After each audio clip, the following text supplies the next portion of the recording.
Who would believe it? The man who came to define courage on screen once had nothing but a limp, a soft voice, and a heart full of uncertainty. Before he became Gary Cooper, he was Frank James Cooper, a shy, quiet boy from the small town of Helena, Montana. There were no lights, no cameras, no stage, just dirt roads, long days, and a family trying to hold it all together in a world that didn't offer many second chances.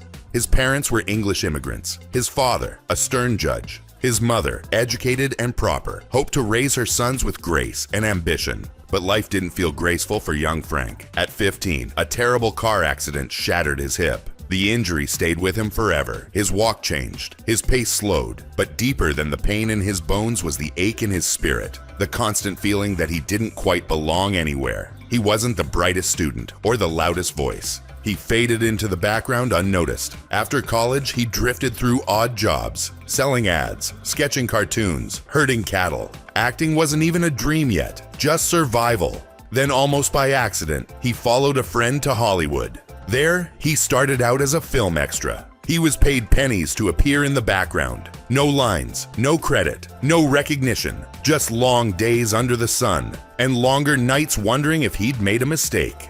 He struggled to fit in. His speech was slow, his body stiff. Casting directors weren't impressed. Too quiet, they said. Too awkward. Rejection followed him everywhere. He thought about quitting, going home, disappearing. But something in him held on. Not fire, but steadiness. He didn't force his way in. He waited, he learned, and most of all, he listened. And then everything changed. The winning of Barbara Worth was just a small role. But he brought something unexpected, a quiet force, a natural gravity. He didn't act, he simply was. Audiences noticed, directors noticed. His silence became his power. His stillness became his signature. Suddenly he wasn't invisible anymore. He was unforgettable.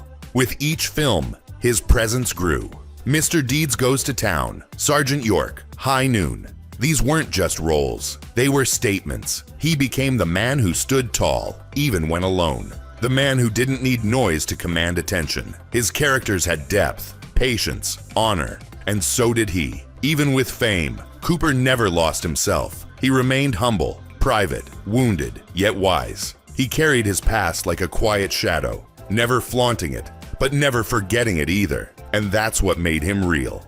Gary Cooper didn't chase the spotlight. He earned it inch by inch with silence, soul, and steady strength. He was doubted, dismissed, and told he'd never make it. But he did. And if someone like him, once broken, once invisible, could rise and leave a mark on the world, then so can you.